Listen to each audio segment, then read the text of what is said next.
How does a valuer value a property, and why is that important to us as property investors? Because this is the secret hack that a lot of people don't actually understand is when you buy a property, the next person that you're trying to appeal to is not the market. You're trying to appeal to the valuer. So if you go out there and try and renovate a property or add value to a property to appeal to the end sale user, that's probably going to overcapitalize. You need to be adding values in strategic ways that help a valuer value your property higher. And these are some of the equity hacks that you can take advantage of. And for this show, we've never had a valuer on our podcast at all. Over the past 5 years, we've never had one on. So tonight we have Belinda Botzolis. She is from a company called Add Valuer, and she dives deep into a couple of topics. Adding value. What are the things that we should be doing? What are the things that shouldn't be doing? What are some of the hell no's that valuers will see that and be like, ooh, that's disgusting. You shouldn't be having that, going to downrank your portfolio, downrank your property. And what are the things that are cheap and cheerful that we can do that'll add a whole bunch of value? And also granny flats, dual income. How does this stuff work? How should we be thinking about it, structuring it, and doing our portfolios? We have special guest Steve Polisi on to help us in this episode as well from Polisi Property. Hey everyone, my name's Joe Tucker, and together with Jeff Miles, we created Australia's largest property investment community called Oz Property Investors. Each week, we interview top property experts to unpack their wisdom and their insights so you can be a fly on the wall to understand where it's all going. We also have the Level Up Property course that teaches you the step-by-step guides to how to build a scalable, successful property portfolio to $150,000 or more. Let's jump into this episode because I think you're going to enjoy.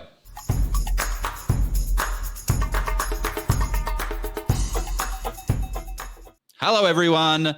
What does Jeff say? We bring the big names and we have the big fun. Jeff always does these introductions, so I've messed it up already. We have a bit of an exciting session for you guys tonight. We have a valuer on, and an incredible valuer at that, Belinda Botzolis. Sorry about that, Belinda.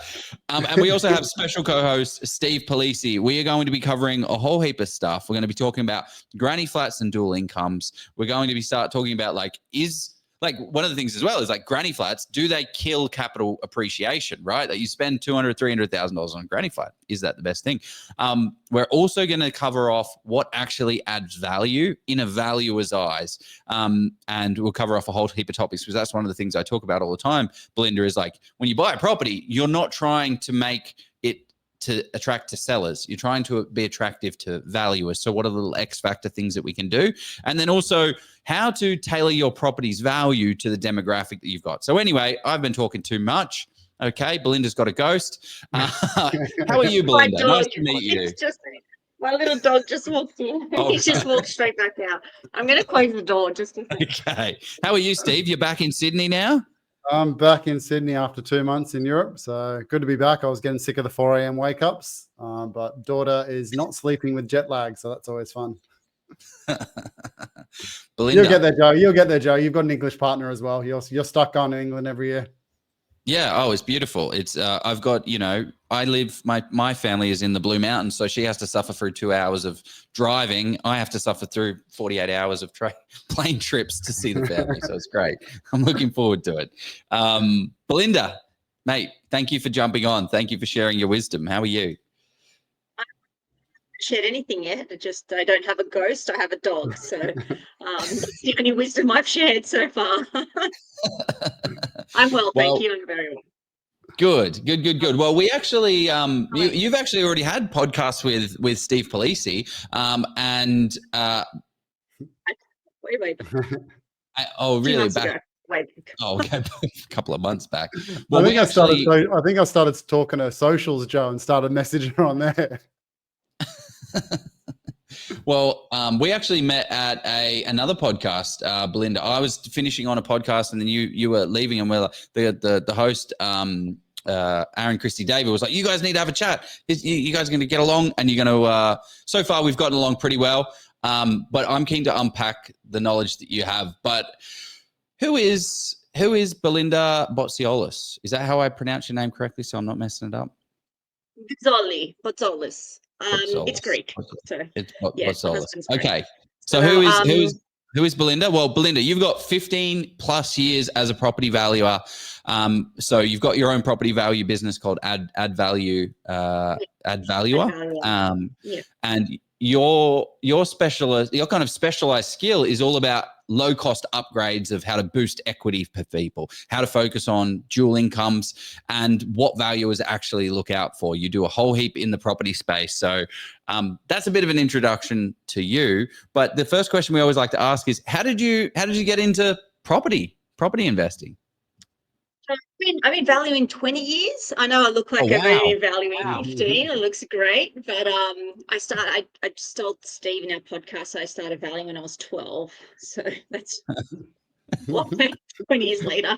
No, so basically straight from high school to uni, the degree up there, and then straight from uni to like valuing as a residential mortgage valuer, essentially. So I've only ever known valuation. I'm also a registered tax agent. That came into play about 10 years ago. And I guess I got into it because I loved property. I liked sales, I liked property, I liked business, I liked economics. My degree just encompassed all that basically. And I didn't know what I was going to do. I was like, oh, property economics, that sounds cool. And the rest is history. So valuing is not just valuing for the banks. There's a lot to it. And I think I've been trying to do a good job of like spreading awareness of what valuers are doing, much more than just all that bank work. So and doing podcasts like this where people can actually ask real questions. There's so many, like, if you go with this bank, you get a lower valuation. If you get refinanced with another bank, it will be slightly higher. If it's a desktop versus in person, all these things. And I'm like, just ask a valuer, they'll tell you. And there's a lot of kind of Chinese whispers around all that. So that's why I'm here tonight. So you can ask me all the juicy questions. On a bit of a side note, Joe and people watching, follow her socials. Your socials, Belinda, are unreal. Like, she's got a huge like Instagram, TikTok following, but it just gives lots of cool little nuggets. So worth following there. Back when you became a valuer though, Belinda, like, it wasn't a normal thing for females to choose valuation. Like, I've met a lot of valuers and most of them are old men in slacks. Men in with clipboards and pockets with pens and calculators. Yeah. So when I was, 22, 23, knocking on the door going, hi, I'm the valuer, they're looking over your shoulder going, no, seriously, like, where's the valuer? Is it, like, who else is here? And I was like, no, it's just me, I'm here.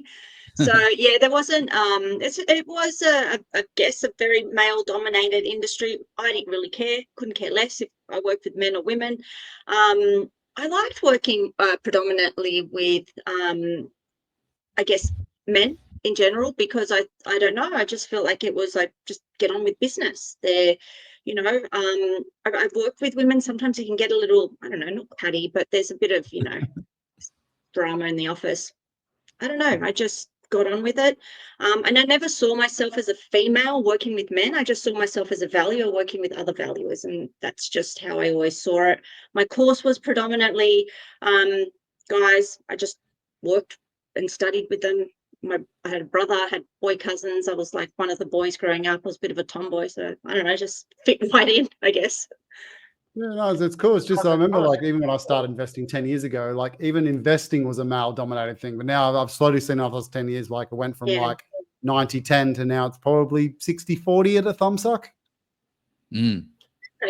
I'd say that. There, I reckon there's a lot more women on the sidelines wanting to get in, and men are just by nature a little bit more ballsy, like I think it was a statistic, like women outgrow men because men take more risks, like they do stuff that maybe women don't, and investing might be a little bit daunting, and I think that stigma is breaking. I think a lot of women are doing great stuff in that space. So yeah, I think it will continue to increase, the ratio will even out. Definitely.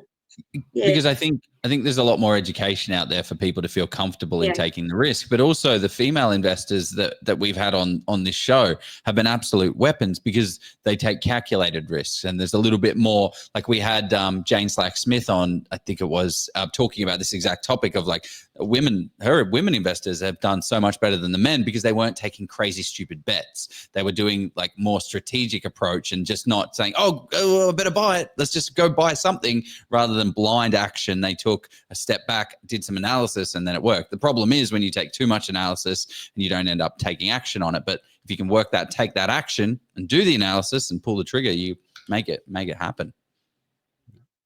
So from valuation, that's what I'm kind of interested. Can you, like, what is a valuer? Because I'm sure there's heaps of people that are like, oh yeah, the valuer, I do the bank thing and the bank, they send a valuer out. Like, can you just give us a high level snapshot of what is a valuer? How does it work? And how should we think about it as an investor?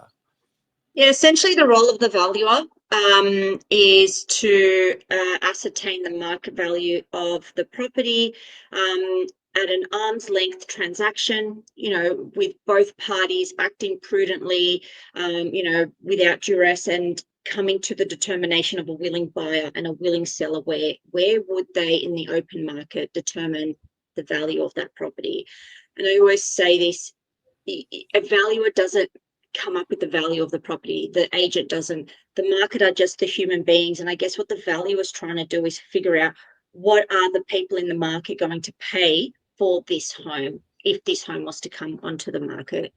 So when the valuation can differ, it really depends on the purpose of that valuation. So when we get instructions from the bank, which I'd say 9 out of 10 people would associate a value with the bank valuer, the bank is being instructed by the bank to try and ascertain what that property's worth, and also identify any risks associated with that property. So it's much more than what can that property sell. We know it can probably sell more come auction day, but we value it at the date of inspection, the way it's presented. Is there anything that the bank should know about? And it gets so personal because it's your home and you live in it, but we haven't been instructed by you. You haven't, even though technically you paid for the report with the bank's paying us. So our due diligence and our duty of care is to the bank, and our job is to work out, it's almost like worst case scenario, what the home will get. We can guarantee, we can sign our name on it, and we're basically saying, sue us if we get this wrong, but we guarantee it's worth this. And I think that's really hard to get an agent to commit to the same level of, opinion as a valuer, to say, I know you think my home's worth $1 million, but could you sign a document stating that? And if I don't get $1 million at auction, can I sue you for the difference if I rely on this? And I bet you an agent will change their tune pretty quickly, where every time a valuer signs a document, that's essentially what they're saying. We guarantee this is what the home's worth. If we're wrong, you can sue us and we'll see you in court. So that was basically my question. I was going to say, you typically have to take a more conservative approach with the lenders because, like, as we've spoken about before, like, it's a high chance you get sued if you get it wrong. So you're always going to be a cautious one. And then the person who owns a property always thinks it's worth more than it actually is anyway, because they've chosen the one property that sold for more that's a little bit nice, being like, oh yeah, mine should be worth $750 if that sold for $850. Yeah. And the other thing too, Steve, is you've got, and I try and remind people of this. Say I go through a home today, I'm going to value it on its condition today, but you would never sell your home the way it presents right now, even if it's a nice home. You might like give it another coat of paint, cut the grass, add a little bit more mulch.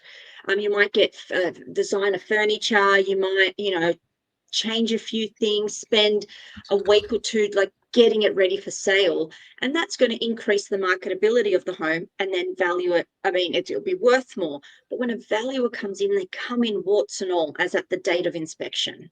Okay, so whenever you put your home for sale, it's like your wedding day. Like, okay, I did my hair and makeup today, but if I was getting married, I'd be putting like fake lashes on, I'd be doing my hair, I'd got a veil, a nice dress. It's your wedding day is the wedding day for your house on the auction day. So it's the same equivalent, and it's going to be worth more because it's presented a bit better. And that's, I guess, we know it's going to sell more because it's going to present better, but we just got to work out, it's almost like worst case scenario, what your home's worth, because the bank's going to lend money on it. So that's where it gets a bit. So we should start for a valuer. We should style our property so when the valuer comes in, they see it like at its best. Or are you saying, when you go to it, it's very prettied up. We can't sell it at pretty. We have to sell it at, let's remove all the fake eyelashes and done up hair. It's we have to sell it at what it is in reality. When you go vacant possession, like we're technically trained to see past all the furniture, but people in the market are not, and they will pay more for something that the valuer's like. At the end of the day, you're not buying the furniture, you're not buying the nice stuff, you're buying it on a vacant possession. So, and it's true when you look at it this way, you say you got a beautiful home, but you got tenants in it, and they just have pretty basic furniture. The valuer's not going to value it less because the tenant doesn't have the nicest furniture, versus a pretty average home that's got beautiful furniture in it. They're not necessarily going to value it high because the furniture is nice. It does go down to the improvements. I guess my point is, when it does go for sale, it is dressed for sale. It is advertised for sale. It depends on the day, how the market responds. So it can always get more, is my point, but a valuer doesn't hang their hat on a valuation on it could get more. It could. It's what it can guarantee. What we believe, given the sales evidence in the market, that's what we believe the value will get.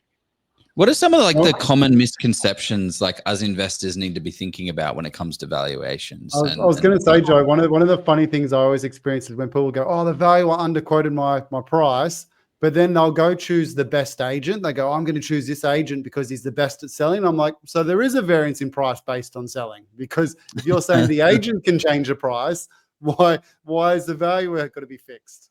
Very true. Yeah. That's such a good point. I'm actually going through the process of selling a property in my PPOR right now, and just agents coming. It's so very interesting to be on the other side of buying, and just agents being like, yeah, we'll easily get you X amount of dollars. I'm like, there is zero chance in hell that you're going to get X dollars. Like, they just overquote so much. And then all of them, every single agent that's come in have said, "Oh yeah, this is the best place ever.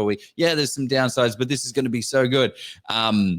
I guess as a valuer, you just see through all of that nonsense and just go straight to the point. But yeah, what are some of the misconceptions that as investors see out there, and we're like, "Oh, duh, guys, just chill out on that's not what a valuer is or does or will add value to your property."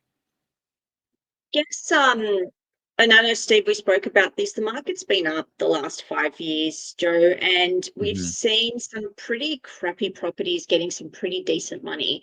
And for an investor that's been new to the game, say just as the pandemic hit, this has been about 5 on to 6 years now since that start of COVID, where the market has just really taken off. So if you've started investing there, you only know good times. You only know the market up, and you can only know that even if you bought a pretty crappy property, it's just gone up. The property hasn't done any of the heavy lifting. It's the market that's done all the work, regardless of the home. What the misconception is that you can, as an investor, you can just buy whatever property you want and it'll go up. And then you hear a lot of, YouTube videos and social media, people say stuff like, "Oh, buy this property, and then in a year's time, the value goes up, pull out equity and go again, and the value will go up, pull out equity and go again." Not all property performs the same long term. You might get this increase in value early on. My point is, homes that are compromised in some way, maybe they're located on a main road, maybe they're located in front of a bus stop or backing onto a train station or a highway. These homes, they sell when there's no stock on the market and there's a really strong demand.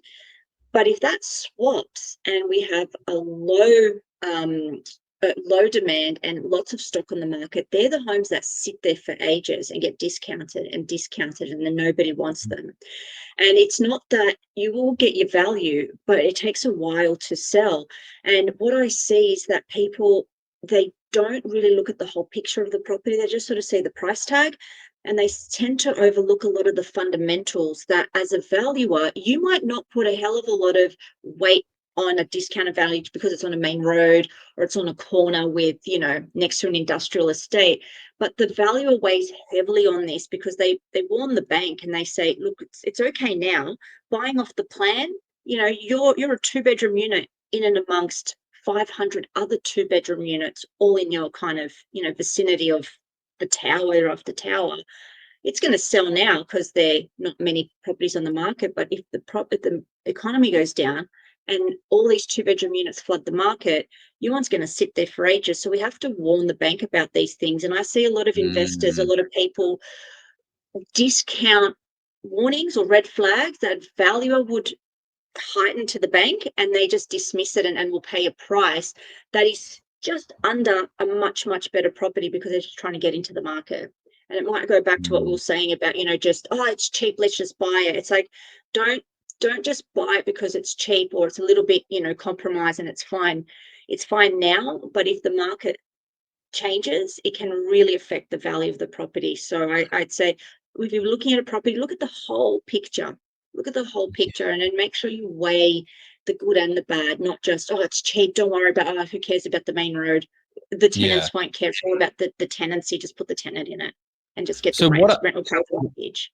What are some of those fundamentals? So you've mentioned a couple, like a main road is a big detractor. So having a bus stop out the front is another one. What are some of like the core fundamental? You walk into a house, or you drive up to a place. What are you looking for that's going to say, heck, yeah, steer clear. We don't like this as a valuer. Say if it's a sloping block. That turns a lot of people off. Yes, some people don't like the slope down because water, goes into a home. A steep driveway, you got to park a car, especially if it's a family area. You've got elderly people, coming to visit. People think about this. I've got Nan and Pop coming to visit. They won't be able to walk up these stairs. Upside down houses are usually quite problematic. And that's where instead of having a kitchen, living, dining downstairs, it's a 2-story home and the kitchen, living, dining is upstairs. That works fine if you're upstairs for a reason. Like you've got a lovely view, there's an outlook, there's a purpose for being upstairs. But a lot of the times it feels like apartment living because you don't have the access to the outside like you would in a normal home. And, some people in the market will go, I don't want to go upstairs every time I've got to come home just to go to the living or the kitchen. I'd rather just have a regular single level home or a 2-level home with the bedrooms upstairs. So there are certain things in a home, outside of the number of bedrooms and bathrooms, the allotment. Some people are hell bent on, I'm not buying a home unless it's a north facing or some sort of, aspect where I get lots of sunlight. That could be a deal breaker. That's got nothing to do with the location. It's all got to do with the land and the property. So these things that you're like, I'll just buy it because it's the only house in my price range in this area. Market won't worry too much now, but down the track, it could be problematic. So what about like odd shaped blocks? Are they a big like, from a valuer's eyes? So we've got like slopey block, bad, main road, bus stop out the front, upstairs, downstairs. What any other kind of deal things that we need to think of? Because this is gold for any property investor that's out there in the market. That's like, okay, cool. I've got one property here that's 500,000. I've got one here that's 500,000. How do I make the decision? And these little things are like great way to make the choice. Anything else that you can think of? Maybe irregular blocks. If it's irregular and unusable, but it's a big block, don't get caught up on like, it's 800 square meters. It's like, it's 800 square meters, but you can't use 200 with it because it's, an awkward shape, or it's like you get some homes. I've gone into plenty where, true story time. I had a house and it was 3,500 square meters waterfront. And it was the biggest block in this particular suburb. And it was level. Already it was a battle axe. Battle axe is another one that we, as a value, we flag to the bank as a risk rating, battle axe property, because not everyone in the market wants a battle axe, right? And it was a battle axe already. So already had, and it was 3,500, and it kept going, it's the biggest block, it's worth the most. And I was like, okay, calm down. Only 1,000 square meters is level, and then you're like this to the water. And I'm like, you can't do anything. You can't build. And if you did build, what are you going to, the cost of construction on a site like that is going to be through the roof. Is going to want to touch it. You're going to overcapitalize. You're going to spend $3 million to build on this waterfront site, and the home's really only going to be worth 3 mil. So it's about understanding, just because you have a big block doesn't always mean it's going to add value if you can't use the land. If that was a level 3,000 square meter block to the water, he would have had dollar signs coming out of his ears.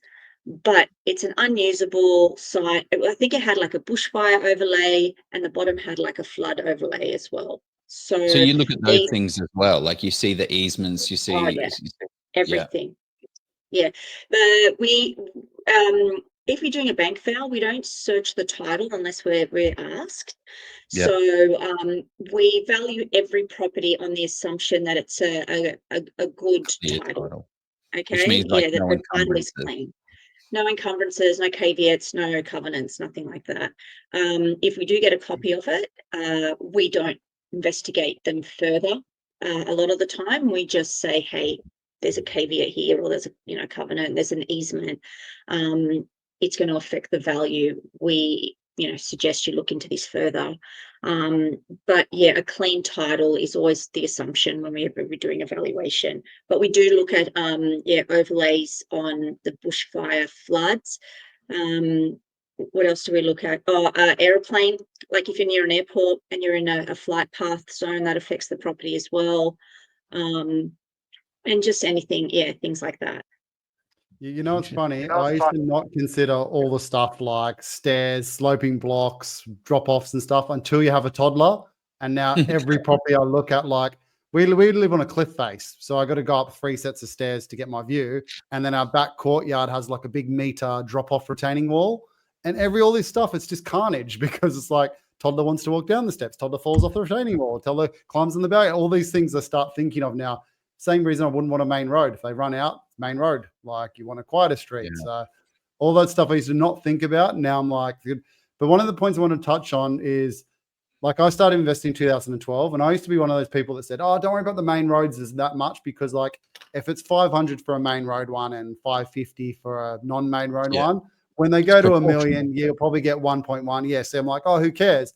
But like you said, young people like me and Joe haven't lived through the dark times. Like if you've only been investing the last 10, 12 years, everything's went generally up. And I think the point I want to touch on that you said is when it's the seller's market, buyer's market, they're the ones that are going to linger and the price disparity will get bigger.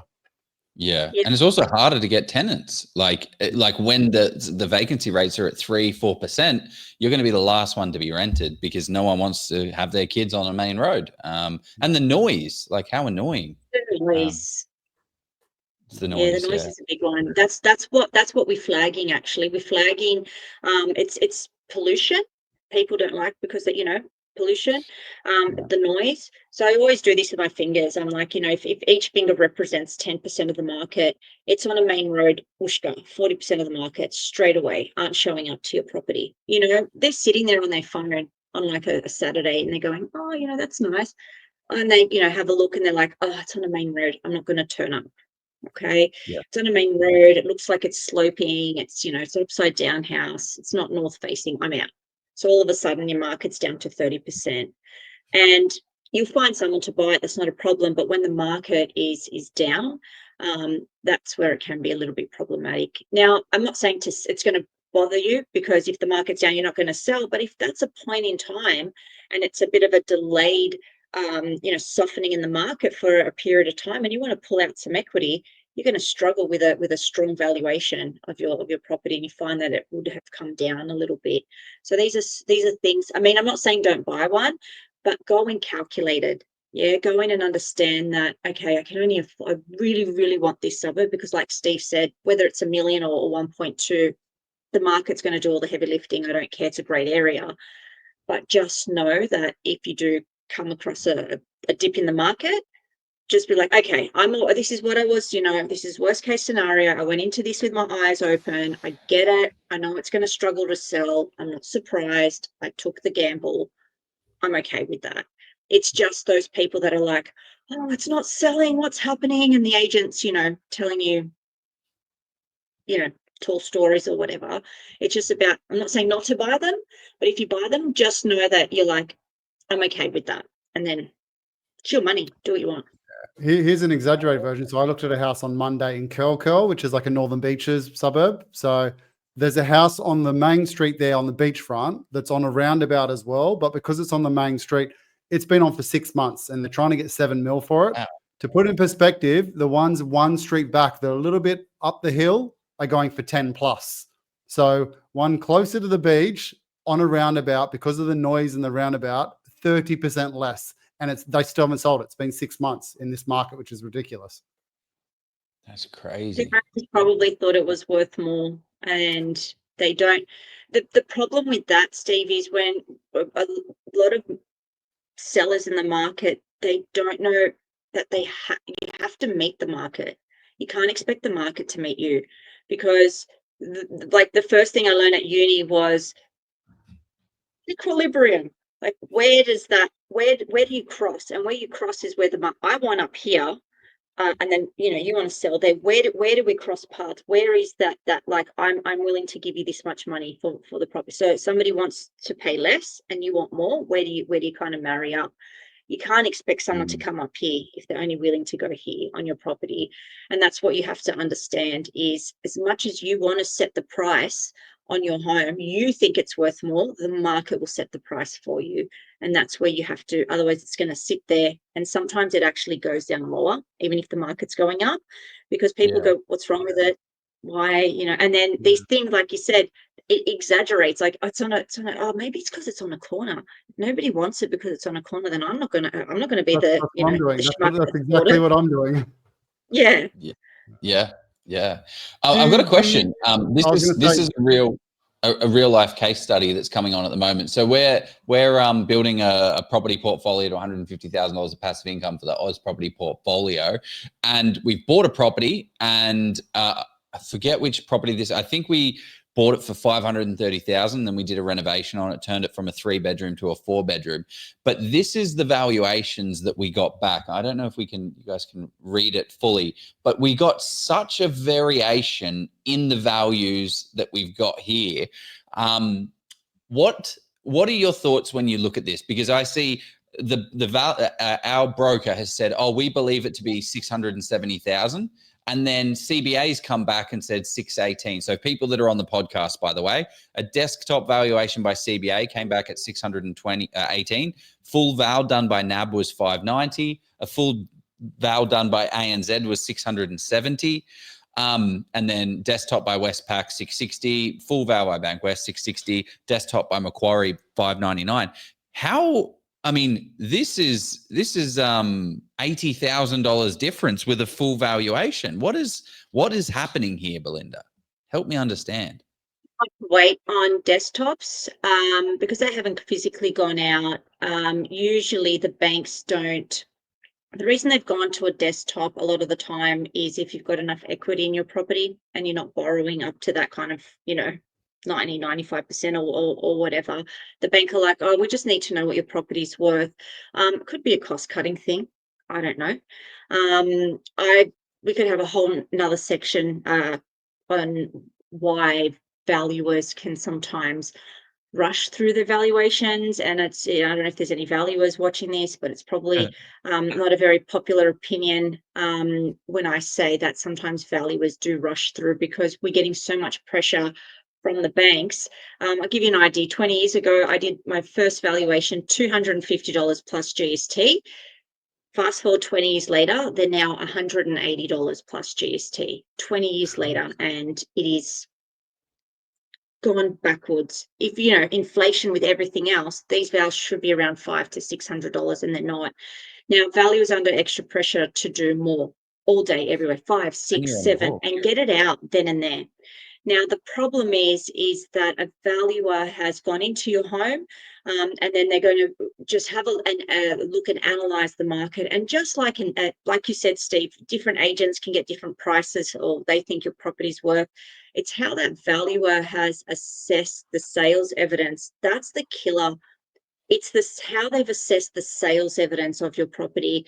You said you've gone from a 3 to a 4. they may not have put as much weight on the renovation as maybe another valuer, or they haven't really absorbed that the market's going to pay more for it, given that extra bedroom. I would say it's pretty fair that, 3 of them are almost identical at that 660 and 670 mark. That only one that kind of so we've had 2 full vowels at 670 and 660. It's just that 591. I'd say he or she was the one that was the most out. Well, The one probably. on Well, I desktop. mean, this is a conversion, right? So we converted it from a 3 to 4, and this is one of the points that the reason I brought this up for property investors out there is that this is why you have a mortgage broker, so they can go out there and get multiple valuations with multiple lenders, because look at the variation that we have here. Oh, okay, hold on. Yeah, I was going to say, I wouldn't put too much weight on the desktop ones because they haven't physically gone out, and they're really easy. Guys, if you're watching this and you're not happy with your desktop, there is an option for you to, and don't be afraid to object it and request a full inspection. Yeah. Okay. So exactly. valuers, Because if that sucks, I mean, like, where's the desktop? 600,000, and then 620, and then 660 for the Westpac one. Does this also, actually, a question that might not be able to answer, but do you see valuations from a desktop perspective? Because obviously full vals are separate to the banks, but do you see that some banks are more keen for lending and they put a higher price to get, more equity and things for the value? Like, I don't know. I mean, if that's an insider secret. Okay, a broker, a lot of the time, it really wastes our time. They put a really high estimate, hoping that they will get more, and then the valuer's done their research before they've gone out, and they're like, this is not a $700,000 property, and all my sales evidence around that $700,000 mark, and then they've kind of got to have a look again, and then they realize it's a lot lower. So I would say out of those, just that one at that 599 in the inspection was probably the one that was the most out. I'm not sure what sales evidence, how they've analysed it, what they've used. It's also a bit tricky, Joe and Steve. We're in an escalating market at the moment. Okay, every month it's going up and up. When this thing like data lag, and that is the enemy of a valuer. And a valuer for the bank want us to analyze settled sales. So when you buy a property, it takes 6 weeks to settle, right? They don't want us to analyze or put too much weight on properties that are in between where they've sold but haven't quite settled yet, and we call them reported sales. So sometimes we are relying and analysing sales that are 3 months, 4 months, 5 months old, but the market's moved since then. Okay, and that can be a bit tricky for a valuer to adjust those prices to reflect the value. So sometimes they may have put too much weight on a sale that was like 6 or 7 months old, or 6 months old, sorry, and have maybe not adjusted it enough and increased the value. So that can be a bit tricky because you're valuing it today, but you have no evidence at today's date. So you're relying on sales that have passed. And that's because that's what the bank are like, well, how do you know it's worth 660? Well, here's my sales evidence. And I've adjusted it for so it's hard. It is really hard. So I encourage you, if you are watching this and the valuer is coming through and you know of a sale that may not have hit, realestate.com yet, or an off market, let them know. Don't be afraid to tell them, print something off, or, say, hey, look, just so you know, it hasn't hit, real estate just yet, or it's got, unconfirmed, like, call agent. Contact agent, I know for a fact that it's sold for this much, and that's a direct comparable to mine. Please consider it. I think it's worth pointing out, though, that the valuations were only 10% apart. Like, I know it seems a lot as an investor, like, $60,000, $70,000 on a 600K. It is 10%. It's not like it's a drastic thing. And then I know with yours, like, you've probably chopped up a lounge room. So you're comparing a 3-bedroom with a big lounge room with a 4-bedroom with a tiny lounge room. Is that 20 grand? Is it 30 grand? So, like, I know we've been making a hard time, and I've been through this personally where I've went and tried to schmooze the value. I've been like, I did this, I renovated this, but this one sold. But it's all within 10%. It's not crazy. Yeah, exactly. And this is why it's important to get a valuation, multiple valuations done, rather than, like, I see people just going to CBA and saying, hey, CBA, I'm going to use you because I want to use you as the major lender. And then they get a CBA value and it stacks up 618, where using a broker, you can have access to multiple options and get a better valuation. Speaking of pushing our valuations, I want to take a property we bought it for 530. It's now worth 670 based on what the banks are saying. What are some of those tactics that we can use as property investors to inflate the value? Well, not inflate, create more value. What are some of the key ones? So the one I love to do is taking a 2-bed and converting it into a 3-bed, or a 3-bed and converting into a 4-bed. Like, what are some of those hacks and tips and tricks that investors can go out there and use? One, bedrooms always add value. Just be careful not to convert the garage without council approval, because technically when you sell it, somebody will pay more for it, right? I've seen it time and time again. We all see it. Yeah, they do it. They love to do it with villas, and they'll convert like a bedroom in a villa, like a strata, townhouse or a villa, from like a 2 to a 3, because they convert the bedroom. Especially if it's like a tandem garage. I just see that all the time. They leave the front as a garage, they put a wall, and then they turn the back into a bedroom, but they don't tell council. So then the valuer goes through and you're looking at the strata plan and you're like, that's a garage on the strata. This hasn't been officially, converted into a bedroom. Steve, I know you deal a lot with commercial. It's the same with mezzanine floors. A lot of people go in and put a mezzanine floor in a commercial space, but it hasn't been approved. So therefore it's not a legal lettable space. You can rent it for that.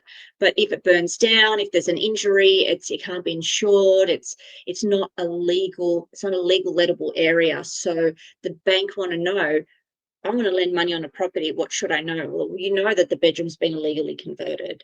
So it's not legal, right? It's like anything you do, if it's not legal, the legal authorities won't accept it. And that's exactly what the bank is saying to me. So if you are converting, warning, do not do it illegally. Do it by the book. Otherwise, it won't add any value to the value. If anything, they'll have to, what they do is they flag it to the bank and they say, it's going to cost $5,000. So we're going to take 5 or 10 grand off the value to convert it back to, how it originally was.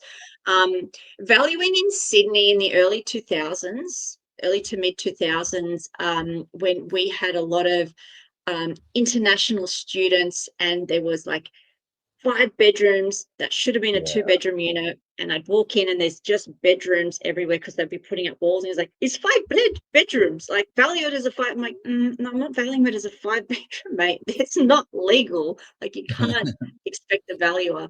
So that would be a good one. Do it legally. Putting a wall up, like an unused like dining room or some part of a living room, knock yourself out.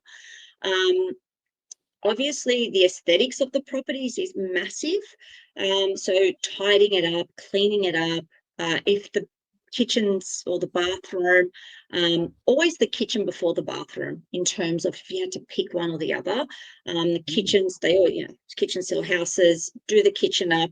I always say the way the home presents externally is really important. The facade, the landscaping, the entry into the home, just really cleaning it up.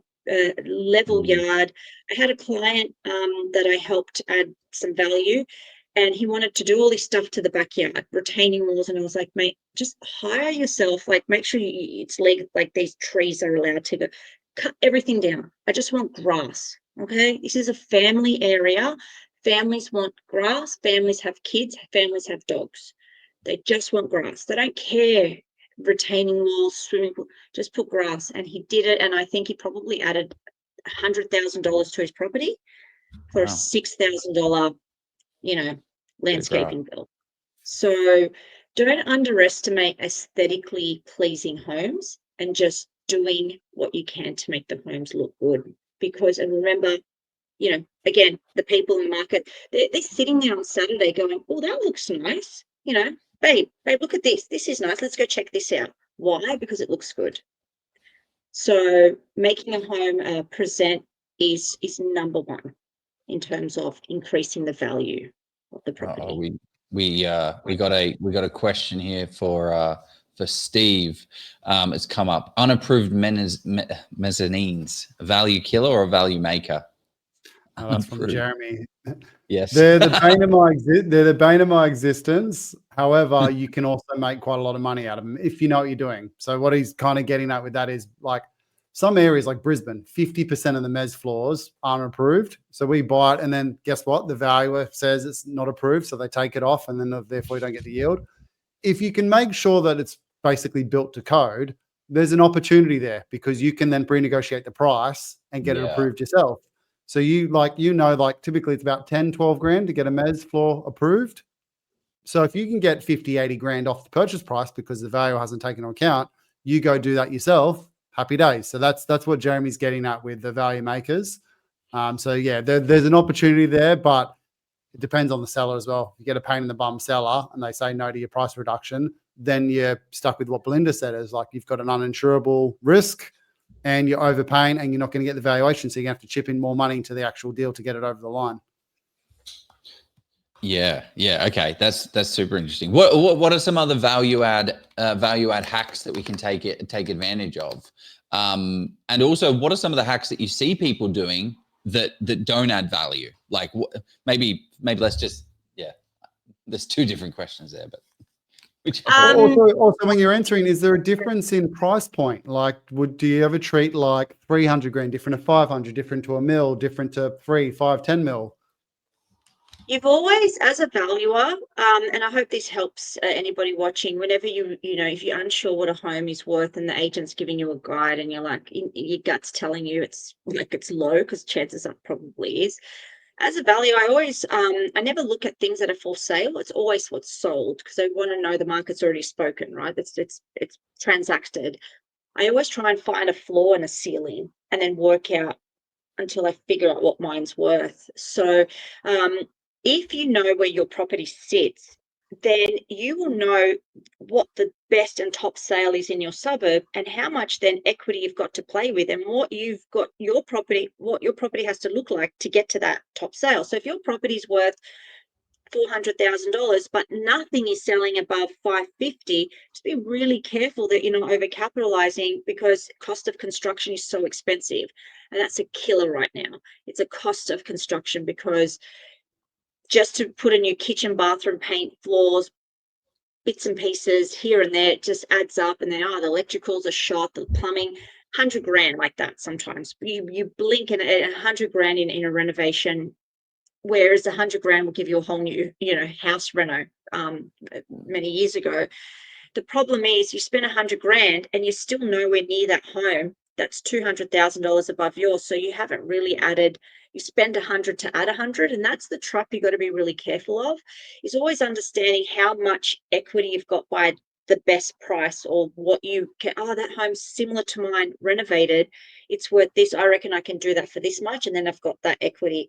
Because equity is all about the difference between what you've spent, or the value, and how much the home's worth. So the market will do the work for you if it's a good reno. And so you spend 100 to make 100. It might mean that you might not get instant equity. You just wait for the market to take off, and then you can get that out. And in the meantime, you've got better rent and depreciation and things like that.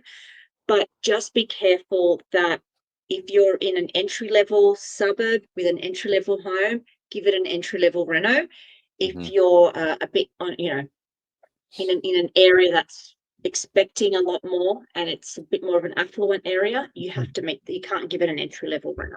So it's all about understanding where that level is, and then trying to match that. So and that's where, stay off those Instagram pages where everything just looks so beautiful and you're like, I want my home to look like that. Fake it till you make it if you can, but don't go and spend fancy stone and this and that, and sometimes it's just about having a clean, functional home. A great little tip that's probably that where I can give you advice on that. Yeah, I think the best tip I got from that was chat with the local property managers and say, what do people actually in this demographic, like the demographic that's going to buy my asset, what do they want? And chat to a couple of property managers on that, and you'll quickly realize, I'm like, well, actually, I was thinking about a stone bench top, and they're like, just don't waste your money. Don't be silly. Like, yes, Yeah. everyone wants a stone bench top, but the people that are renting here are not going to pay you $30 extra because you've got a stone bench top. So just get the laminate. Might even last a bit longer. Probably not, but I think too, you have to know, like, because if you're renovating to flip to sell, you've got to step it up a little bit versus renovating for a rental. Okay. Sometimes you may not get that equity that you could, but there's no, like I said, you don't want to spend the 100 to make the 100, and then it's, you know, it's about, I think you got to know if you're renovating for the rental as an investment or you're renovating for a sale, because you're going to get two different renos and two different, you know, prices in there. What are the things that we can do to optimize to not sell it?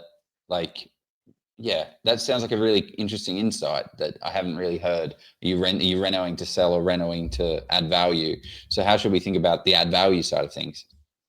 I say with add value to sell, push the envelope a bit more. Like, think of the block, right? Their main priority is to get the most value for the homes come auction day, right? So they're pushing the envelope, they're doing design and all this stuff, and they're trying to get the most out of the home.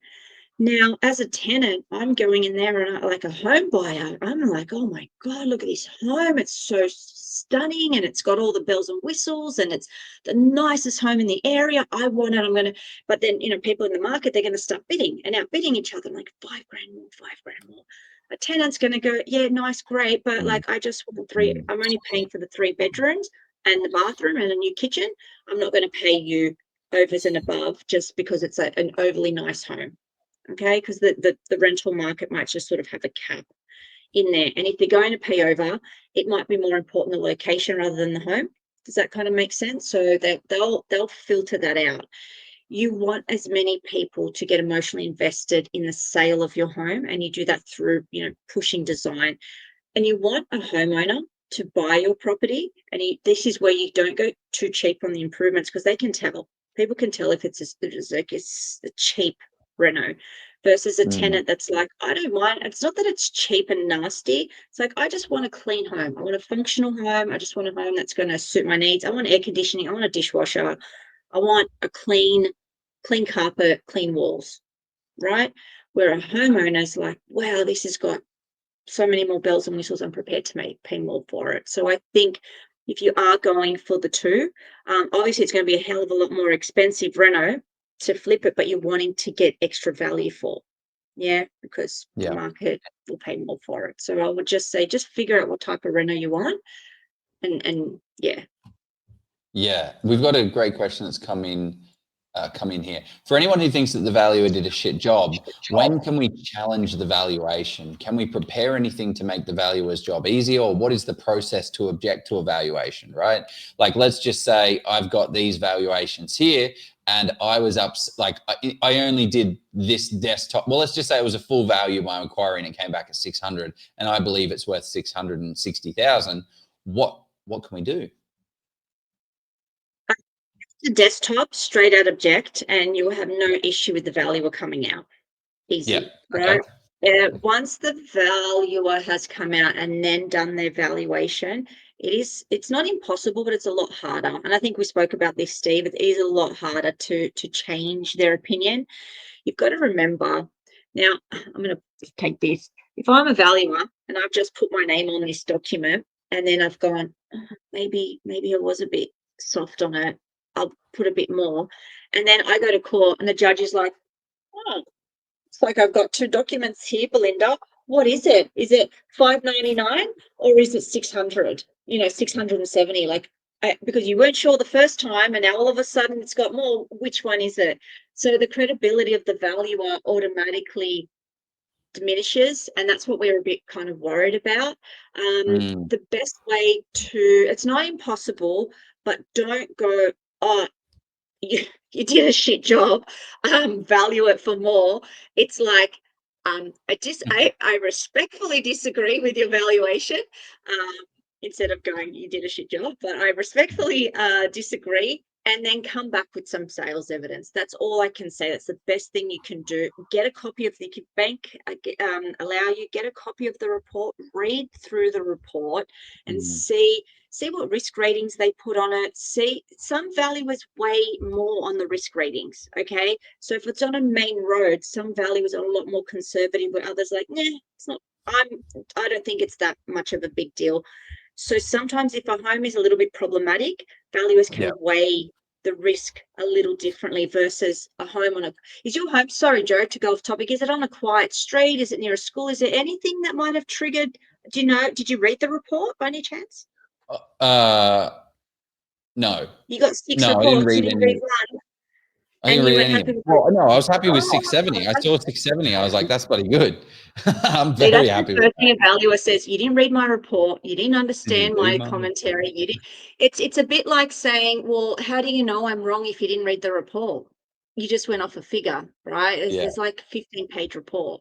So I would say get the report, read through it. If there's some sales evidence, if there's some commentary in there you don't agree with, go back and say, hey, they missed this sale and this sale within 3 months, within, you know, that 2 kilometers, 5 kilometers, depending on the radius. Can you please analyze these and come back to me? You can't do it. You'll have to go through your broker, or your broker will have to go through the lender. Hard thing is, guys, it's like you own the home, you went through your broker, but the bank is lending the money. So you're like down the line of the, you know, third party. It has to go through the bank. And sometimes the bank will just straight out say no before the valuer even has a chance to review what you said. So just keep that in mind as well.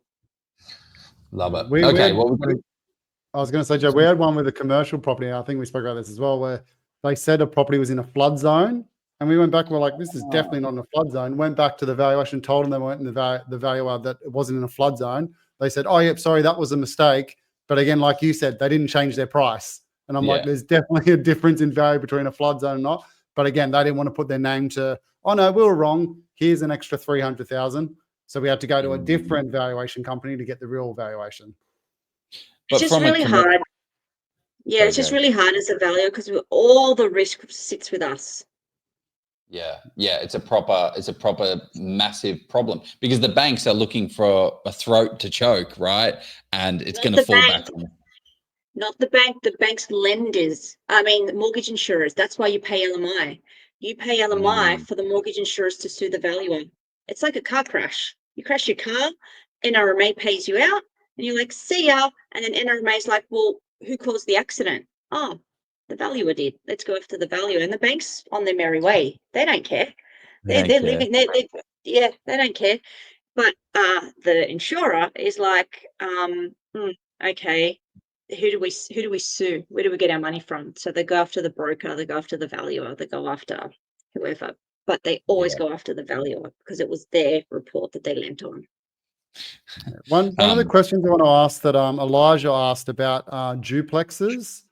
How do you go about valuing them? Because I remember back in the day, I used to really struggle because you knew what the house cost, you knew what townhouses cost, but half a duplex, you're like, it's got to be somewhere in the middle. And there was never multiple sales evidence. There was always just like 1 or 2 in the suburb that had sold in the last 6 months.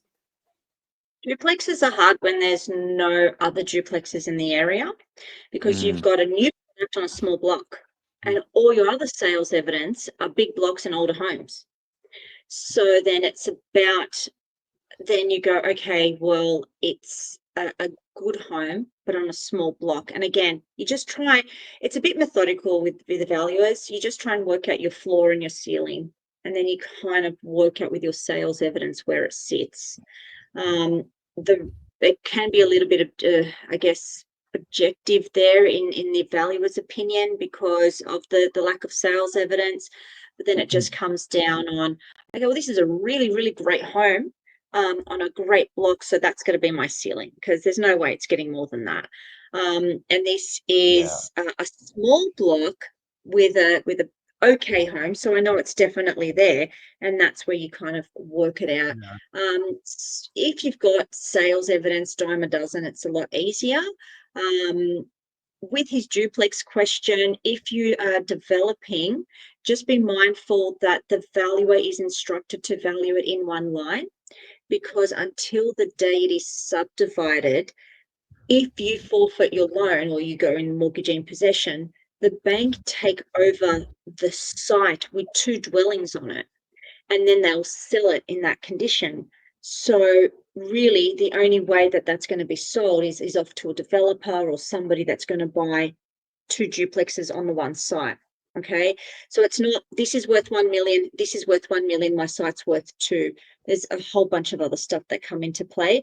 So if you are doing a feasibility on a duplex, just remember that the value is valued in one line.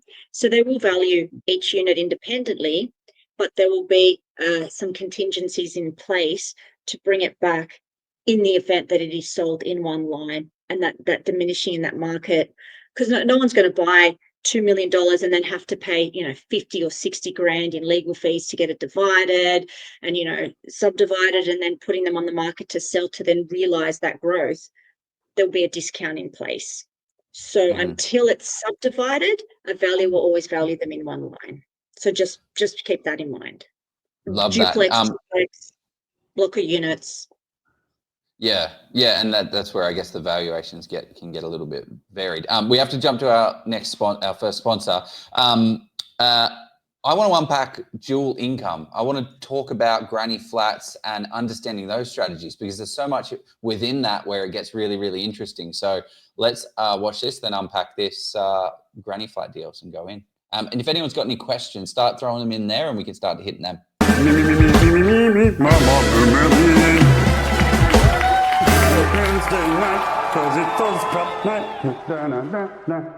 Oh, Jeff, I wish there was 3 investing books that covered everything property. Oh, Joe, there is. Steve has 3 books now. That I do, guys. I've got 3 books now. You probably don't even have to follow this group anymore. Just kidding. You want to keep seeing and hearing from me, of course, so stay involved. But in all seriousness, if you want to get the full picture of investing, residential, commercial, and development, these 3 books have you covered for the fundamentals. For OzProp members, here's the best part. I'm giving these books to you for free. Just cover the postage and I'll send them right to your door. Go to policeproperty.com or click the link below and get your copies today. You can also get all my spreadsheets, checklists, and resources free on my website. Happy reading, gang. There it is. Happy reading. Also, by the way, for Oz Property people out there, we also have a live event on September 14th, is it? Sunday? No, I booked it. All right, so let me go to the calendar. September 14th. 14th, Sunday, September 14th. Yep. Shangri-La, Sydney. Yep. Oh, Shangri-La. So if anyone wants to come meet us in real life, Belinda, you're invited as well. Absolutely. You can come if you would like. But come on down. It is a great chance to meet like-minded people. Like a community has really built everything that I have in my life, to be honest.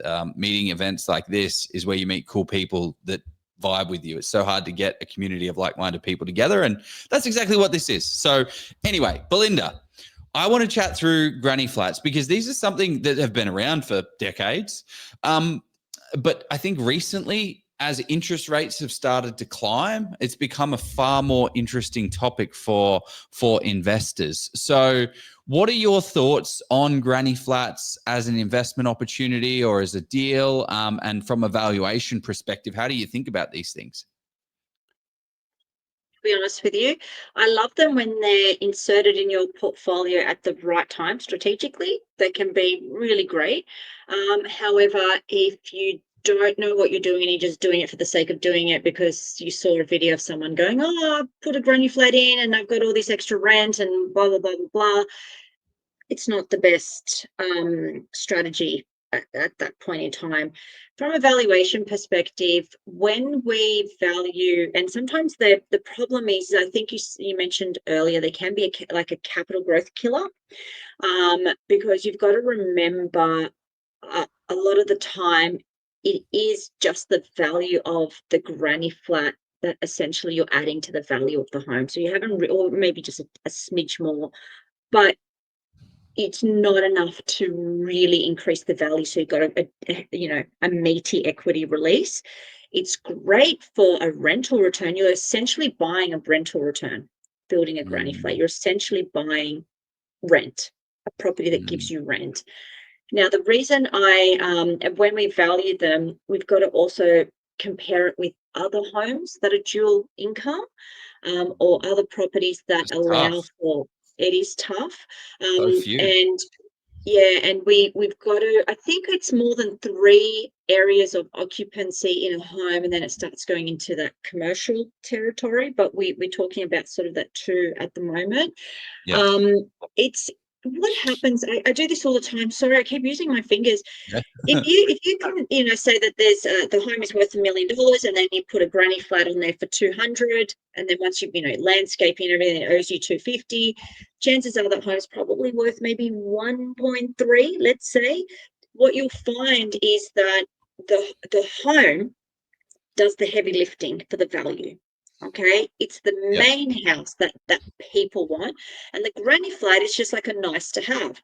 Now, if you're in the market for $1 million, for a $1.3 million home, maybe you want something better, something bigger, something nicer, and for 1.3, automatically you've lost 70% of your market, because they're like, I don't want to spend 1.3 and get a house and a granny flat. I want to, for 1.3, I wouldn't mind a nicer house. I wouldn't mind a better house. I want a yard. I want a pool. I want my kids to run around. I want the dog to run in the yard. I don't want some strangers living in my backyard. So I'm not going to pay a premium for that. And then you have maybe 30% of the market that are investors looking for it, or intergenerational living. So what you're essentially doing is isolating your market to 30%, and those 30% are the ones that will be paying for your property. When you are attracting investors only, investors always buy with the head, and they always sort of stop. They stop when the numbers don't make sense. So for them, they're analyzing the rental yield, they're analyzing, the sale of the property based on the numbers, and they're not going to pay you 1.5 so you get that nice equity release on a property that is really worth $1 million with a granny flat bonus at the back. So that's how it affects the value of the property. When is a granny flat a good idea for an option, in my opinion? I don't know if you agree or not. I like to insert them, or if you're planning on a granny flat, buy the land that allows for the, it's got a nice, yard for a granny flat corner block. Sit it in the market for the time being. As you're building your portfolio, you might find that your borrowing capacity is capped, or the banks turn around, however you want to borrow it, and they'll say, oh, you can only borrow about $200,000 for now. You might be, maybe down into that phase into the retirement, so you don't want to take on too much more debt. Like, I'll take on an extra $200,000, put a granny flat, and get that income to help pay down some loan. Okay, so it's sometimes about inserting the granny flat. It's like having that ace up your sleeve and going, okay, now strategically in my portfolio, whenever that is, whenever it works for you, now's a great time to insert that granny flat, because I need income. I've got my capital growth, my portfolio is doing well, but I wouldn't mind some income. I've only got $250,000, $300,000 to play with. I could put the granny flat in. I've got more, rental that allows for better borrowing capacity. I've got a little bit of equity. I'll take that, and then perhaps get more borrowing and go again. So it's great. It's a strategic placement in the portfolio rather than doing it because you can do it. It's about taking, like, the way we like to talk about it is there's 3 phases of property investing. There's the accumulation phase, there's the consolidation phase, and then there's cash flow. That's funny because Joe is the foundation phase, Belinda's talking about like granny flats and value add, and then Steve is that cash flow component. So all 3 of us are here. You accumulate the portfolio, you have add value type deals. And there's a comment that's just come up here from Jeremy again. Client did a granny flat in the Northern Beaches, $320,000 to purchase, and to build it, $1,550 a week in rent. So they may have had that property for 10 years, but only when they needed to build it, they took advantage of it and did it. Now that's a ridiculous rent for a granny flat. So it is about timing it into the portfolio. Just because you can do it doesn't mean you need to be doing it now, because can that allocation of capital be used to grow the portfolio bigger and buy another asset that's going to grow? Because you put $200,000 into a granny flat or 320, it may not give you that equity, but it's taking your cash. I can almost guarantee you that's a multi-million-dollar home in the first place, being in the Northern Beaches Beaches. are crazy. Yeah. Yeah. And I can almost guarantee you that at 320 they built a really nice granny flat, not just an entry level one. So and I can almost guarantee that they didn't buy that just to put a granny flat in the back of it. They probably had that there. And that's what I was saying about if you see growth in an area, buying it and then kind of set and forget, or buying it with the intention of putting a granny flat, but strategically applying that granny flat maybe later on, if that was their principal place of residence and they just had a yard that they aren't really using, stick a granny flat in it. It's about being strategic, not buying, because if they had $2 or $3 million to buy a house in the Northern Beaches, 4 or 5 million, whatever it was, they're not doing it and going, oh, I'm going to compromise my yard and losing value because just to get a rental return. They've done it in a way that they thought was a strategic play at that time. Yeah. One of the points you mentioned as well is you don't get more valuation because you've got a granny flat. And I hate the buyer's agents to say that, like, oh, we built a granny flat, pulled out 20% equity. And I'm like, you didn't. Unless you're in the Northern Beaches and it's always like that percent, that upper value, right? You've added a granny flat and the yield, it's got incredible return. Somebody may pay a bit more for it. But if the thing is, I find most investors, and I don't know, correct me if I'm wrong, that sweet spot for a lot of people for like it is about that $600,000 to $800,000. Like everyone seems to have this cushion of $600,000 to $800,000, and this is a far cry from a home that's potentially worth millions of dollars, where you can get $500,000 in equity growth from a $300,000 granny flat, for instance. So if you're in an $800,000 price bubble and you're spending $200,000 or $250,000 on a granny, you're in the $1 million mark, and that might push you into that real kind of 1% of the market in your suburb. And they're like, I would rather a better home or take my money in a better suburb. So you kind of get that in between buyer going, what do I buy?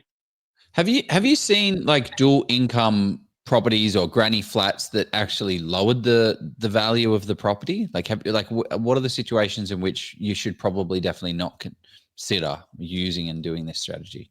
So someone wants to say hello. Oh God, it's massive. It's so much bigger than he's huge. The vet was like, he'll grow. No, the pet shop, he'll grow 5 to 7 kilos. He's 10. It's the Greek diet. The Greek diet.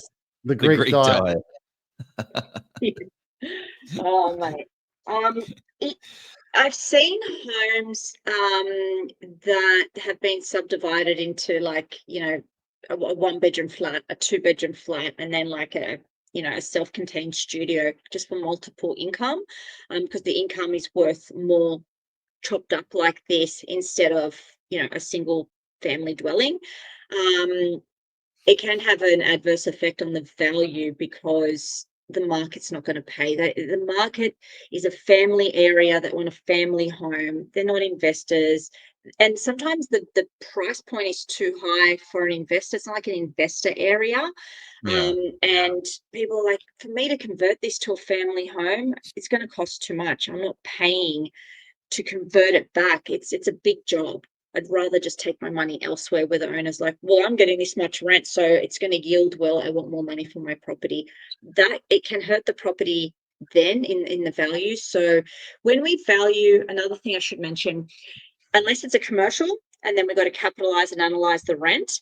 If we are valuing it on a residential basis, it's on a vacant possession, meaning we don't take the rent into consideration at all. For residential. You totally exclude rent. Oh, that's such a great point. Unless the rent is registered on title, like an NDIS, or if it's something where there's a title, there's a lease on title Okay. Even if there is a lease in place and you can't break it, the valuer still assesses it on a vacant possession. And again, by vacant, I mean no furniture, no lease in place, clean title, XYZ.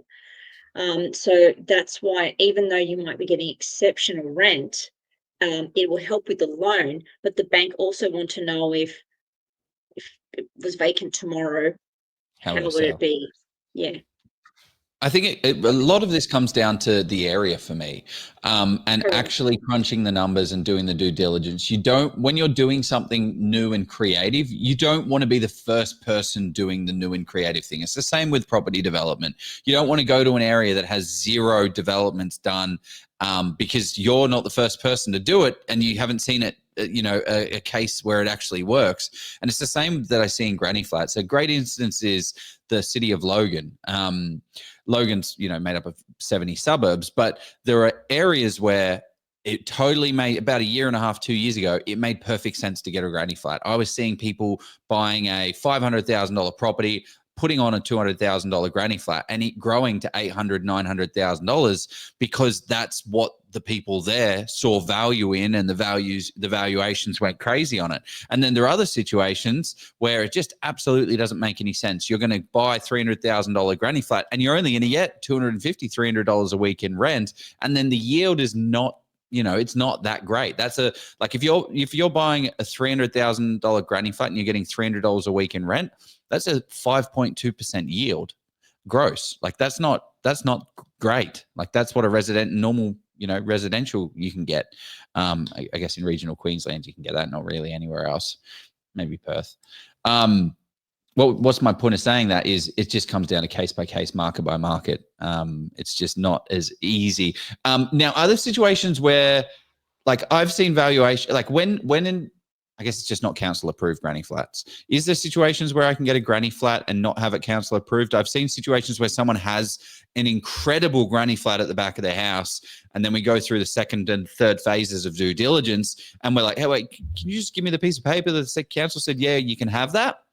The valuer comes in and they're like, oh, wow, this is an incredible house. Oh, cool shed at the back. And we're like, well, it's not a cool shed. It's actually a granny flat, a 2-bedroom granny flat that probably costs $350,000. He's like, yeah, but it's not allowed to be there. It's butted up against the fence. The service is not connected correctly. This is illegal. So you've got a cool shed at the back and it's not worth anything. I don't know if there's a question in that, but do you see that often? Yeah, you see a garage conversion, again, going back to that detached garage at the back. If it's a good, it can turn legal. So unless the agent really should be doing their due diligence and relaying that up front to the buyer and saying, hey, there's a granny flat. It's rented, $300 a week, but it's not approved. Okay, the agent, I think they really should have a duty of care to inform the buyer that this is not approved, and we can't 100%. advertise it as a legal granny flat. Same thing with tiny homes. Same things with people buying, rural properties and going, oh, we're doing an Airbnb tiny home situation. The rule is that, okay, if you sell it, somebody will pay you a premium for it because it's cool. It's like, oh, there's a demandable, type property on it. I'm going to pay. However, for a valuer, the rule is, again, it's not us, it's the bank asking us to value it this way. I'll use my glass of water. If it sits on the property, see how it's floating? If it sits on the property and it's not connected and it's not approved and it's on wheels or something like that and it's a demountable and you can literally pick it up and move it tomorrow, the value would not consider it at all. It's like having a car or a caravan on your property. Yeah, you can hook the caravan to the back of the car and drive it off, right? So if you want that property to be considered as part of the market value of your property, get it approved. If it's a pretty cool granny flat, the value will consider it as like a teenage retreat or like a studio, and that will add a bit of value, but just not as heavy. The weight of that value is not the same as if it had the council approval. So be wary that if you are buying a demountable home that's not permanent, on a property, you might get more for it on the sale, but if it's important, if you're putting it on thinking that you're going to get equity because the valuer is going to give you more for it, they probably won't. And again, just be mindful. It's not going to hurt. Like, it's 1 in a billion. If it burns down and you got a tenant in there and they get hurt, you won't get insurance for it, and you're pretty screwed. So. Yeah, that's such a great point. So I guess this might be an easy question for you, but from a value add situation, the Oz property portfolio, we just bought a property that is, I don't know what the number is, but let's just say 800 square meters. It's a corner block, and we can split it into 2 legally via subdivision, but we can also put a granny flat on it. What would you go with? Subdividing it, splitting it off and put it on separate titles with a new house, which is going to cost, I don't know, 600,000 or 500,000, or doing the granny flat. What are your thoughts around that? Always run your numbers, Joe, and I'm sure you guys do it there. Run your numbers on both, because if you can subdivide it, obviously it's a lot more expensive. Always work on your difference between your all-in money versus the end value, and whichever one is bigger for you, right? And if this is if you're holding on to it, then perhaps the 2 homes over the long term will grow more than just the house with the granny, versus are you doing this to flip and you're trying to get as much money after the project's done. So sometimes it could be an area that is slowly gentrifying or doing well, and then you find that they'll pay a premium for 2 separate homes versus a home with a granny flat. So it's about running the numbers there, I think, depending if you want to hold it or sell it. Well, and you got more options with the 2. You can sell one, keep one, where you can't do that with a granny flat. You can't, keep the house and sell the granny. It comes as a package. But it's going to cost you $250,000 to build versus, going through and getting it legally, chopped up, and you're in at 550, for instance, house and house and subdivided, but it's just case by case. I realize we're actually getting very close in on time, so we're going to run to our final ad, but then also I want to jump to some of the questions that people have. Now, we do have a new ad, so get ready, people. This is a little bit of a different one. They said a savior like 10 would minutes come, again, is it? one who could see value where others saw fear, a buyer's agent who could turn data into destiny. Behold, Joe Tucker, an award-winning buyer's agent of Property Principal. Whoa, what is this? Next thing you're going to see is driving off in our Lamborghinis, throwing cash about. You guys know Jeff and I, we don't really like to roll that way, right? We've been running this group for 5 years. We've been sharing all the data, all the strategies, all the tools, all the tips, all of the tricks that work in today's market to secure the best deals. But here's the thing though, if you're putting a part-time effort into something, you're going to get to a part-time result. And that's no difference with property, right? If you're dropping $500,000 to $1 million on property, this whole she'll be right attitude gets pretty expensive. What is the hardest part about building a portfolio? It really just comes down to time, knowledge, and execution. So if you don't have the time, you don't know what the heck you're doing, and you're afraid you're going to mess it up, then don't do it. That's literally why I do what I do. Most people don't even realize this, but I'm actually a buyer's agent. I run Property Principal's buyer's agency, and we have helped hundreds of investors get the right properties in the right locations so that they can scale their portfolio to $150,000 of passive income or more. Because why? Because we follow some core principles. We use a lot of data to pick the right locations. Think about it, the hot spots before there's ever heat. We get boots on the ground in every single location that we buy. And I have been there, checked it out, and approved the area.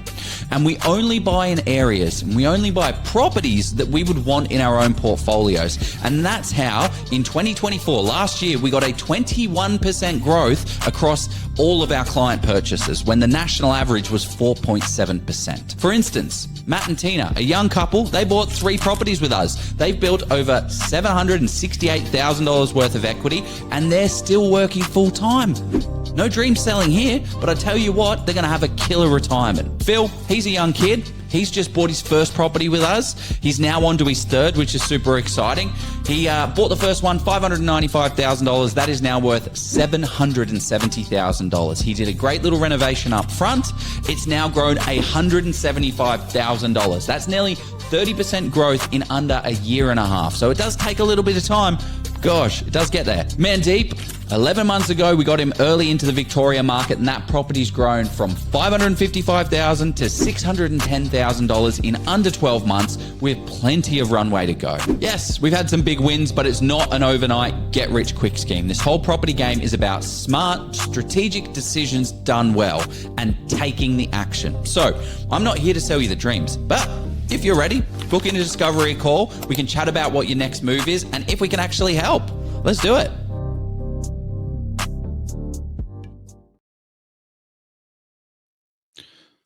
Done. Some solid montages there, Joe. Yeah, I feel like the opened very strong. I love the opening of that. Some weird AI superhero Joe. But I feel like there needs to be more funny jokes in that. I feel like we need a few more puns. Anyway, I think it went for too long as well. That was our new ad. So what are we talking about here, Belinda? There was a great question that popped up here. What is the best value for money things that you've come across? So like low value, low cost, high impact. Say this, and sorry if you've heard me on other podcasts, I'll say it again and again. And I saw you had a little snippet of it walking through a property, a coat of paint. Do not underestimate how much just value a coat of paint can add to a property. The amount of homes that I'm like, I'm looking and I'm like, I paint that. I just replace the carpet, 50 grand, just like that. So I think I've mentioned before aesthetics. What would make that home look better? New flooring, do it. Painting it, do it. Just put some curtains or some blinds, do it. Changing the light fittings, anything that's aesthetically a bit ugly, and then you replace it with something aesthetically pretty is probably the easiest and low hanging fruit, right? Like if the kitchen and bathroom are okay, what are you going to do quickly that can add value? The floors and the paint are usually where you start, and then you go up from there. Knocking down some walls, of course, it's going to, open up space. You can very quickly have that kitchen, living, dining, open space, as long as it's not load bearing. So get a proper builder engineer in there. And aesthetic, like things aesthetically to the kitchen. We had a blue kitchen in an investment property, and we got it painted white and changed the handles and sold straight away. If we had it blue, it would have struggled. So there's things that you can do. Paint. Easiest, and I know it sounds like simple, but trust me, externally too, I said it earlier, just clean up the landscaping. The biggest bang for your buck sometimes, and maybe the best value for money is landscaping and painting. That used to be my go-to. You go spend 10 grand, the lawn looks amazing. I used to also spray the roof. So you'd go pay $2.5 grand, get a guy to spray the roof, and all of a sudden, clean grass, tidy mulch, sprayed roof, the house looks completely different. Yeah, it makes that's such a great point. Tens and tens of thousands. It's 20 grand, and you can really any home you can transform. Yeah, really I went past a deal that was recently renovated, and like they just had they had the letterbox, and they had like this wooden frame thing out the front, and when you stood out front of the house, it was like that must have been $800, $1,000 installed, and it just made the home feel incredible. You just felt like it's like, oh, I'm on holiday. This is a cool vibe, and you had that curb appeal, and it doesn't have to cost tens of thousands of dollars to get that. What are some other, like, have you got any little hacks, Steve? Like little value add hacks that you've kind of that have implemented over the years? For Rosie, it was the big one, the landscaping one. But even stuff like you mentioned, a cool letterbox can actually change it. When you got like the old crappy cast iron one that's half fallen over, just buy the nice big block one with the nice numbers on it. Front doors was the one I always focused on as well. If you got like a bad light at the front and a crummy front door, spend the $300 and get a nice fresh front door with some stained glass windows or whatever suits the style, a new light there. That's what they're seeing. They see the house. They walk up the driveway, they see the front door. You've already somewhat convinced them before they've even walked inside. A good gurney. Good your gurney. Driveways, parts, the side of the home. And a pet peeve hate of mine is if you're getting a home and they've got bars on the windows, or it's got the you know, the 90s, they had the diamond, like on the fly screen and on the windows. I don't know if you know what I'm talking about. It's like the aluminium or Oh the yeah, metal. yeah. The They're little like that, thin. like heaps of them. They're all diamonds. Take it off. Yuck. Out. Done. So yeah, it's fly screens, just regular fly screens instead of the diamond stuff. So Yeah. Yeah, another one for me is updating the light switches and power points for people, because you go in and you don't realize it. So you've just done a brand new fresh coat of paint and it's all white and luxurious, and then there's just this yellow stained power point and light switch, or the painter, because they do, especially if you're doing it cheap, have painted all over it. And like literally we just did a renovation on our place and the guy's like, yeah, the paint's all done, and I'm like, it's a little bit too done, mate. You've painted over the switches and you've painted all over them. He's like, yeah. You told me you were replacing them all. So we just painted, like, it was just, and I'm like, okay, that's fair enough. Okay. But some painters don't care. They just don't give a crap. Yeah. Any other hacks? Anyone that's got any questions, guys, throw them in. We're going to be pulling them up as you go along. But any other little hacks and tips and tricks to push that value a little bit further? do the opposite instead of it. Okay.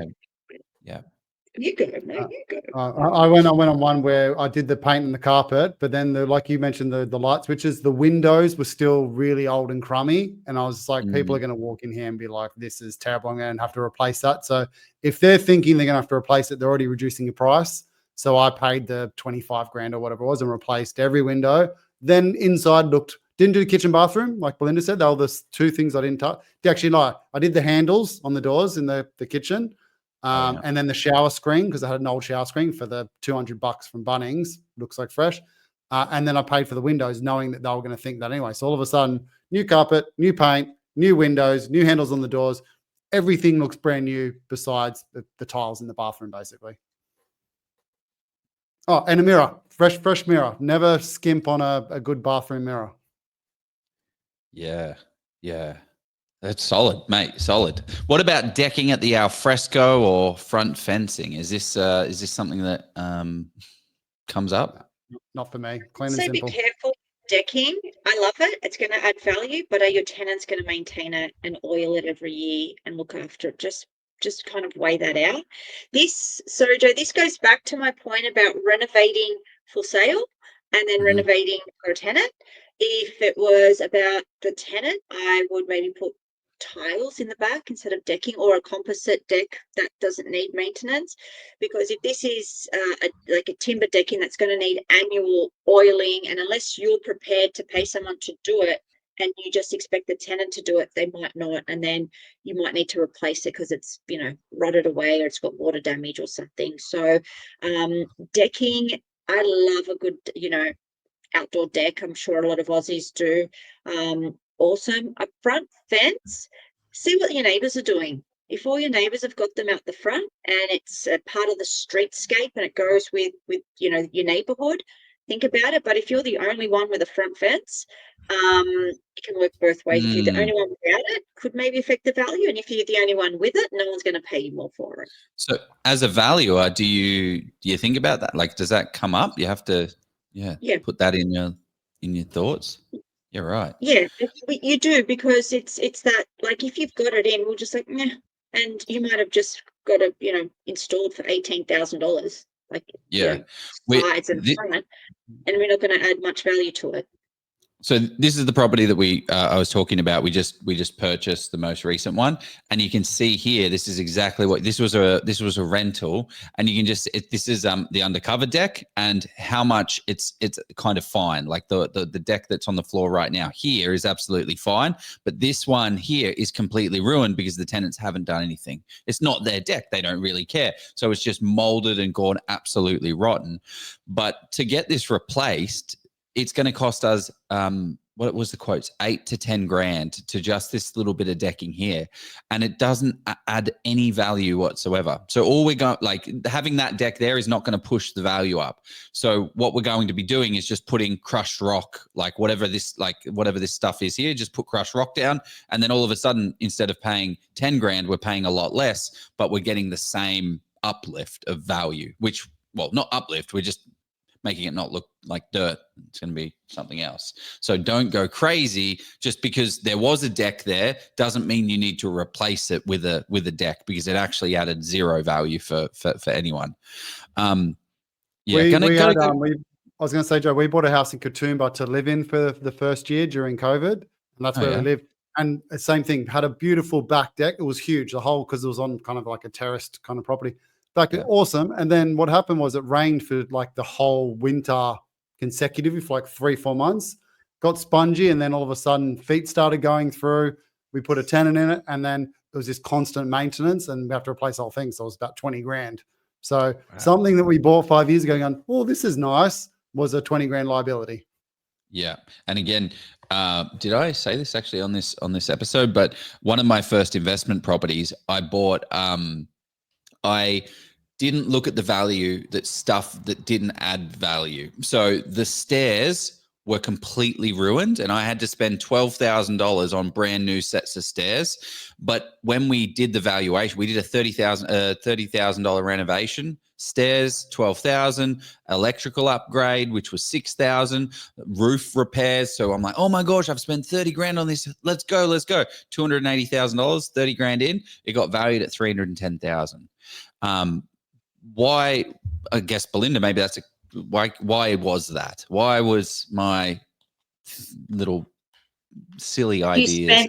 You spent probably money on things that add no value. For instance, I always compare it to a car. You buy a car, you expect the brakes to work, you expect the horn to work, you expect the windows to go up and down. Okay. Yep. When you buy a home, you expect the electrical to work, you expect, the roof not to leak, you expect, windows to, open and close.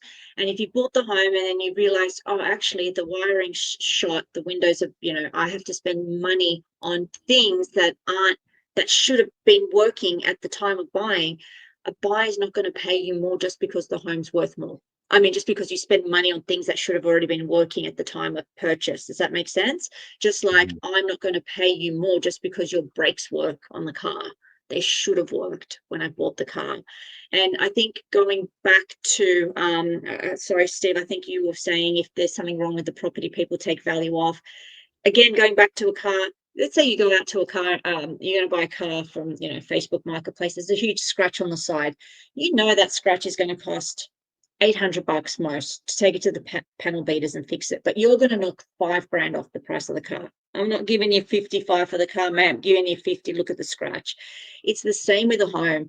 So if you see something that's wrong with the property, and it's the stairs, for instance, it's a $12,000 fix. I'm like, oh, 12 grand, I'm knocking 50 grand off the price. So you go to the buy, and this is both ways. And we've all done it. We've seen a home and you go to the agent, oh mate, there's all this stuff wrong with it. I've got to replace the deck. The deck's going to cost me 100 grand. It's like, no, it's not, mate. It's going to cost you 20, but you're going to take 100 grand off it. So sometimes it's not about adding value to your home. It's about keeping the value, because your buyers are going to take money off the bottom. So it's about presenting it in a way that the buyer's like, I don't actually have to do anything to this home. I can either move straight in or put tenants straight in.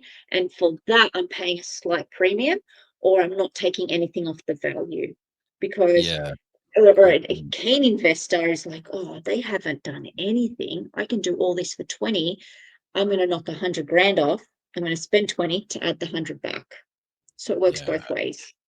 And also there's things in the property, like I had a real estate. So as I said at the beginning, we have a real estate agent coming into saying like, we need to sell your property. And we have like settlement cracks in the unit. And he's like, let's get that fixed. And I'm like, I bought it like this. And then I realized, I'm like, of course, as a buyer that comes in, they see a problem and it starts to raise questions, and that's a $200 fix.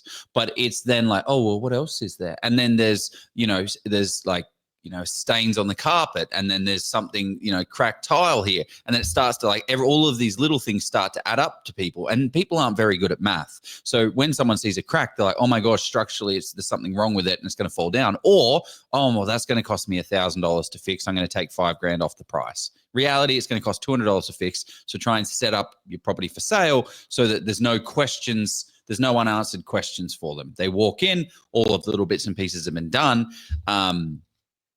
so that you don't have to you don't get You shot. would have seen this. You would have seen this on the buyer's agent side, Joe, as well. And I've had back when I was doing lots of resi. Was you get a build and pest report, and the client would just freak out because like, oh, there's missing a tile in the bathroom, and the window's cracked, and the doorknob's missing this, and they list out the 10 items. Yeah. I'm like, all right, calm down. Let's go through.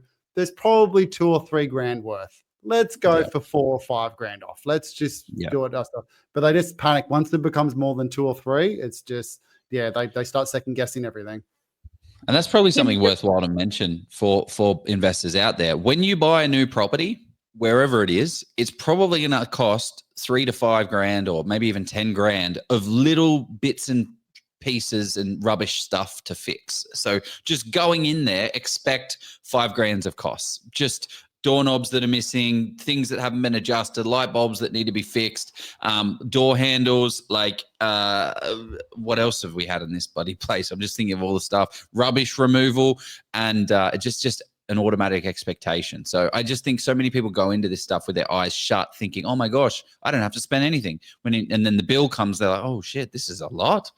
But you're not the one. Like Victoria, for instance, we spent like 12 to 15 grand on this property because I'm not there to screw in the light bulb, to screw in the door, but you got to pay someone to do it. And I wouldn't drive over to someone's place, screw in a doorknob for less than $200. So well, I've got a good question for Belinda. Are there any like technology things that you find will help kind of value a home? So like a funny example is one of my mates built his house 5 years ago in Macquarie Park out in Sydney's West, and he put in the PowerPoints that had the USB chargers on. He's like, oh, people are going to love this. No one uses a USB charger anymore, although he's like the Apple ones and that. Is there anything like that that can help, or like power saving, or just cool lighting? It's that they point out to the value and we don't care. Like, oh, we've got dimmers. We've got smart. It was the old. They don't use it so much now. Like the C-bus system. It's like, oh, the whole house is automated from this one. Google Play throughout the whole property. Everything's connected to an app. Technology moves so quickly. I think a big one, and I mean, happy to come back and you can bring other professionals, and this is a really important topic. Get ready, because green ratings are something that is coming into play.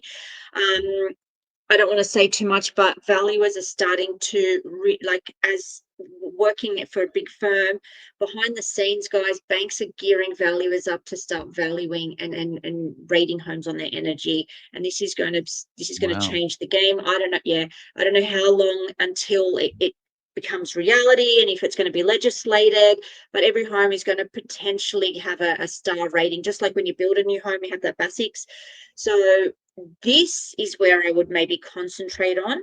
So if you are upgrading the hot water system, maybe think about getting a solar. Like, don't do it, like if it ain't broke, don't fix it. But if you are fixing it, maybe think of a better green version of that. If you are doing the plumbing, then maybe put a filtration system in, or do something that it will pay dividends later on down the track. But technology stuff, like just the creature comforts, and that's not technology, but if you're replacing the garage door, get one with a remote. If you're doing put an aircon in, and don't put a kitchen without a dishwasher. No, you won't, but just if you're umming and ahhing, just do it. And I think the green energy would be more important than a technological advanced home, especially where you are. But I just wanted to add before I forget, because my brain goes, when we were talking about building and pest, a hack that I've told a couple of my clients is, before you sell your home, especially if it's a rental and you're not, it's at an arm's length and you're not physically there, get a building and pest done on your own home before you sell. Address the issues. Wink, wink. Do your best, silicon the rest, if you know what I mean, and just get that problem solved, because you don't want the buyer to see all these issues that really cost you next to nothing, and they're going to take the money off. So if it's a big issue and you address it early, because if it's a leak, they're going to take 50 grand off and it's going to cost you 5. That's actually brilliant. Not many people do that. Go get your own building and pest inspection. You know, I find it funny when you know how you can buy when the agent says, "Oh, you can get our building and pest inspection," and you pay the $55 and you get it, and it's got all these little things wrong with it. You're like, "Why the hell didn't you get those fixed? Why are you selling this to people?" Yeah. So it's tax deductible. And in the grand scheme of things, nothing. Like you're going to get your $500 to $1,000 back by fixing those things anyway. Yeah, such a great idea. Well, I think that's a awesome place to end. You have added a lot of value. Belinda, thank you so much. See that name? You're pumped for it. That's a great name. You gave me your card months ago, and I have it in my wallet, and I was like, I was looking at it. I'm like, Add Value, such a good name. How do people get more Belinda in their life? How do they get more? How do we learn more and get more Belinda? Google my name, guys. I pop up on socials. I pop up on, I even asked ChatGPT, who is Australia's most renowned property valuer. I mean, it's my ChatGPT probably trained it. I pop up. So just Google my name. I'll even pop up, like, I think I'm the only valuer on social media, hence why I get invited to cool things like this. So if you just like the valuer or Belinda the valuer or the chick valuer girl from Sydney, I'll pop up. So there we go. It's nice and simple. It's gotten a bit loose, so yeah. Like, actually, this might be like audience, our property investor audience. Like, do investors reach out to you, or it's just usually through banks that get? Like, at what point, as an investor, I don't do bank work. No bank work, because I don't want to get sued. I actually like my home. I'm going to live here forever. I don't want to get sued. So no bank work. At what point would I jump on this phone call, like jump on this card and give you a bell outside of inviting you on a podcast? Okay. As an investor, I do tax depreciation schedules. So every investor needs a tax depreciation schedule. That's what I do. Call me. If you're worried about overcapitalizing and you want to know realistically, Belle, what can I do to my home to add value? And if I do all these things and I spend 40 grand, what will my home be worth at the end? I can give you that advice. Some people, are like, I don't know if I should invest, if I should renovate, if I should sell. I just help them give that advice. And then once they've got that advice, then I'm like, go and see your buyer's agent. Go and see, what you want to do. It's just those people that are confused. And what I do is, as a valuer, my superpower is the trust I have, because I'm unbiased, and I'm just going to tell you the facts. And then you go and use a buyer's agent, you're like, you know what, I feel a lot more confident because I know it's the right decision to do. And that's the advisory part, and I add value to what you need, in the space. So love that. You've also got a course that you can that you have as well. So if people want to go into that, check that out. Thank you very much for taking the time, Steve Polisi. Thank you so much from Polisi Property for jumping on this podcast. Check out Belinda here. So it's advaluer.com. Again, great domain. Secured the whole thing. Love it. Anything else to finish up on, guys? Follow her socials. She gives lots of these little nuggets in some cool clips. So yeah, can't stress that enough. Rock and roll. Thanks, Belinda. Appreciate it. I do Steve's course over and over again. It was amazing. Chef's kiss. She actually has done my course. She's not just saying that. Well, check it out. It's free on YouTube, isn't it? Points, guys. 10 out of 10. Let's go buy a property, guys. See you later. Have a good one.